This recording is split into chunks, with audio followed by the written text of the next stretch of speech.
মধ্যশিক্ষা পর্ষদের আবেদন, সেই আবেদনের ভিত্তিতেই চাকরি বাতিল মামলায় বড় স্বস্তি দিল শীর্ষ আদালত। আপাতত স্বস্তি চাকরি হারাদের। আরও একবার জানাবো আপনাদের, 31শে ডিসেম্বর পর্যন্ত কাজের সুযোগ দিল শীর্ষ আদালত। প্রধান বিচারপতির বেঞ্চ আজ সেখানেই মধ্যশিক্ষা পর্ষদের এই আবেদনের শুনানি ছিল। 31শে ডিসেম্বর পর্যন্ত কাজের সুযোগ দিল শীর্ষ আদালত। আরও একবার আপনাদের জানাবো, আপাতত 31শে ডিসেম্বর পর্যন্ত কাজের সুযোগ। শীর্ষ আদালতের এই নির্দেশ। চাকরি বাতিল মামলায় আপাতত স্বস্তি চাকরি হারাদের।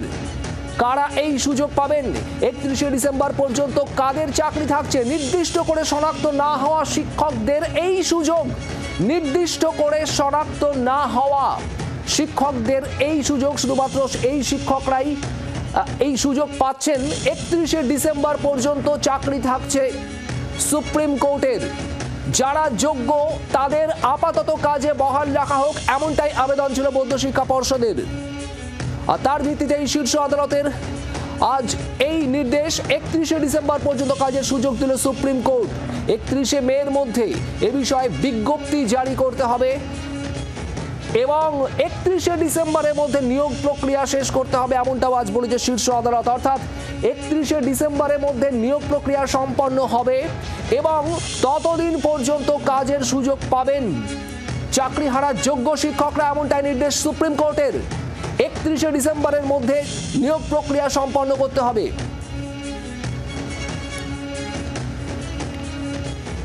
রাজীব চক্রবর্তী আমাদের প্রতিনিধি নয়াদিল্লি থেকে রয়েছেন আমাদের সঙ্গে। রাজীব, ঠিক কি বলা হলো শীর্ষ আদালতের তরফে, একটু ডিটেলে বলো। দেখো, শীর্ষ আদালত আজকে স্পষ্ট করে জানিয়ে দিল যে যারা যোগ্য প্রার্থী হিসেবে, যোগ্য চাকরি শিক্ষক হিসেবে চিহ্নিত হয়েছেন তদন্তে, তারা আপাতত চলতি শিক্ষাবর্ষে কাজ চালিয়ে যেতে পারবেন। তাদের যে স্কুলে যে চাকরি তারা চালিয়ে যেতে পারবেন এবং সেক্ষেত্রে যারা অযোগ্য বলে চিহ্নিত তারা কিন্তু কোনোভাবেই পারবেন না। আবারও জানিয়ে রাখি, যারা যোগ্য শিক্ষক হিসেবে চিহ্নিত হয়েছেন আগেই, তারা তাদের কাজ চালিয়ে যেতে পারবেন এবং এর মধ্যে রাজ্য সরকার, মধ্যশিক্ষা পর্ষদ এবং এসএসসিকে নির্দেশ দেওয়া হয়েছে আগামী 31শে মের মধ্যে বিজ্ঞপ্তি দিতে হবে, 31শে ডিসেম্বরের মধ্যে নিয়োগ প্রক্রিয়া সম্পন্ন করতে হবে। এবং আরো উল্লেখযোগ্য বিষয়, গ্রুপ সি, গ্রুপ বি এবং অশিক্ষক কর্মচারী যারা, তারা কিন্তু এখনই কাজে যোগ দিতে পারবেন না। অর্থাৎ তাদের যারা চাকরি হারিয়েছেন তারা আপাতত চাকরি ফিরে পাচ্ছেন না এবং এই যারা চাকরি ফিরে পাচ্ছেন এক্ষেত্রে কিন্তু শর্ত সাপেক্ষে। তার কারণ স্পষ্ট করেই বলে দেওয়া হয়েছে যে যারা এই নিয়োগ কর্তৃপক্ষ যারা নিয়োগ করবেন তাদেরকে কিন্তু কিছু শর্ত মানতে হবে। সেই শর্তের মধ্যে রয়েছে 31শে মের মধ্যে বিজ্ঞপ্তি প্রকাশ করা, 31শে ডিসেম্বরের মধ্যে নিয়োগ প্রক্রিয়া শেষ করা। এই বিষয়গুলি তাদেরকে সম্পন্ন করতে হবে এবং যদি এক্ষেত্রে নিয়ম না মানা হয় তাহলে সুপ্রিম কোর্ট সেক্ষেত্রে পরবর্তীতে হস্তক্ষেপ করতে পারে এবং নির্দেশ দিতে পারে।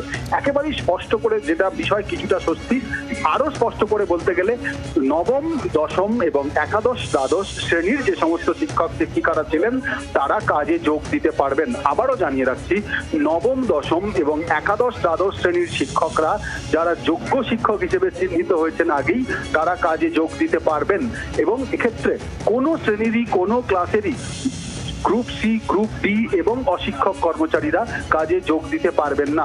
আদালতের পর্যবেক্ষণ যে এই ক্ষেত্রে অর্থাৎ গ্রুপ সি, গ্রুপ ডির ক্ষেত্রে অর্থাৎ অশিক্ষক কর্মচারীদের ক্ষেত্রে বিস্তর দুর্নীতি হয়েছে এবং এই দুর্নীতির পরিমাণ অনেক বেশি, তাই এক্ষেত্রে কোনোভাবেই মার্চি করা হচ্ছে না।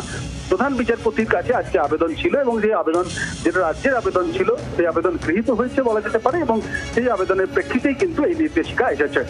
তার মানে রাজীব, অশিক্ষক কর্মচারীদের নয়, শুধুমাত্র শিক্ষকদের চাকরি বহাল থাকছে এবং সেই চাকরি বহাল থাকছে 31শে ডিসেম্বর পর্যন্ত এবং যারা অযোগ্য বলে চিহ্নিত নন তাদের চাকরি বহাল থাকছে একমাত্র। রাজীব, একেবারেই দেখো, যারা অযোগ্য হিসেবে চিহ্নিত হয়েছেন তাদের কিন্তু চাকরি থাকছে না। যাদের তদন্তে এখনো পর্যন্ত যারা যোগ্য হিসেবে চিহ্নিত হয়েছেন তাদের থাকছেন এবং শুধুমাত্র নবম, দশম এবং দ্বাদশ, একাদশ, দ্বাদশ এই শ্রেণীর শিক্ষকরা কাজে যোগ দিতে পারবেন। বাংলার আওয়াজ, বাঙালির আবেগ, জি 24 ঘন্টা।